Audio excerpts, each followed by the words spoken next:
में शिवराज सिंह चौहान अपनी चुनावी सभा में जगह जगह जाते हैं तो बोलता है कि आदिवासियों को हम दारू बनाने की विशेष छूट देंगे। विशेष छूट, क्योंकि आदिवासियों के देवी देवताओं में दारू का जरूरत पड़ती है।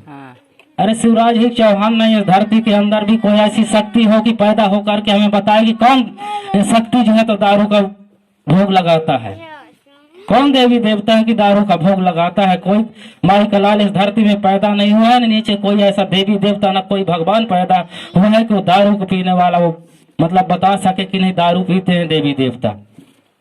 ये सब हम लोगों को जो है तो पतन की ओर ले जाने की एक षड्यंत्र है। इसलिए इस षड्यंत्र को हमें समझने की जरूरत है। और अगर नहीं समझेंगे तो हम लोग तो ऐसे भी मतलब शिक्षा व्यवस्था से भी हम लोग वंचित हो गए हैं। भाई एक जमाने में कहा जाता है कि हम लोग राजा हुआ करते थे, और आज भी हमारे किला गढ़ी गुरुज पहाड़ की तरह 10-10 20-20 एकड़ में 10-10 मंजिला हमारे किला गढ़ी जो है तो खड़े हुए हैं सबूत के रूप में।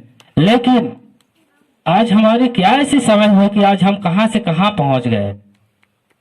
कहीं भी हमारी पावर नहीं है यहाँ के, जबकि हम लोग हुकूमत चलाते थे, हमारी हुकूमत पर सब कोई चलते थे। लेकिन आज हम कहां पहुंच गए, सोचने वाली बात है। इसलिए आप लोग इन सारी चीजों को, इतिहास को पढ़िए और समझिए। जब तक आप पढ़ेंगे नहीं, इतिहास को समझेंगे नहीं, तब तक आप सोचेंगे कि हम कुआं के मेढक के बराबर ही हैं।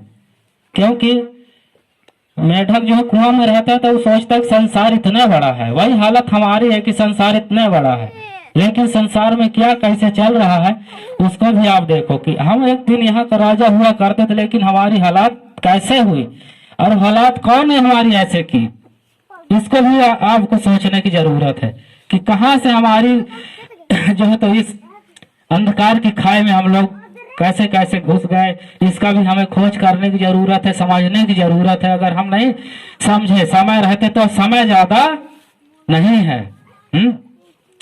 अगर 2024 में बीजेपी को फिर से हम लोग सत्ता दे दिए तो हम लोगों के गले में कुत्ता की तरह जो है तो पट्टी बंध जाएगी। जैसे लोग कुत्ता को पट्टी लगा करके घुमाते हैं, बस वही दशा फिर से होने वाली है।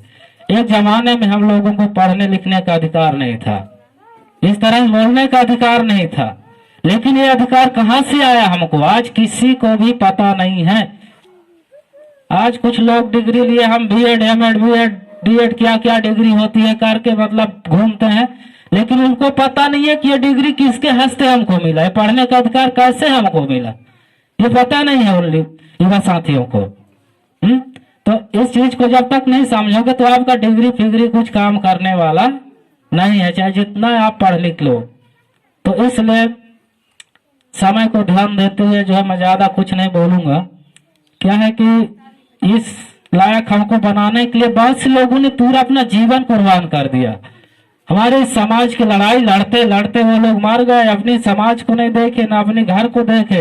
रात दिन इसी तरह यहाँ जाके वहां जा करके आंदोलन किए, सभा किए और समाज को जागृति किए। तो इसलिए जिनके भी समझ में आए ये बात तो आप लोग जरूर उतार लेना अपने जहन में, क्योंकि और जिनको समझ में नहीं आया तो उनके लिए बात ही अलग है कुछ।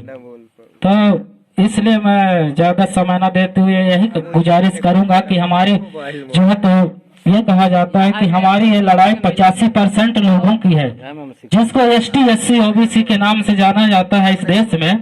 और हमारे इसके पहले क्या है कि जाति व्यवस्था नहीं थी हमारे यहाँ, जाति व्यवस्था नहीं थी, गण व्यवस्था थी, गोत्र व्यवस्था थी जिसको कहते हैं। तो गोत्र के नाम से अपन लोग जाने जाते थे।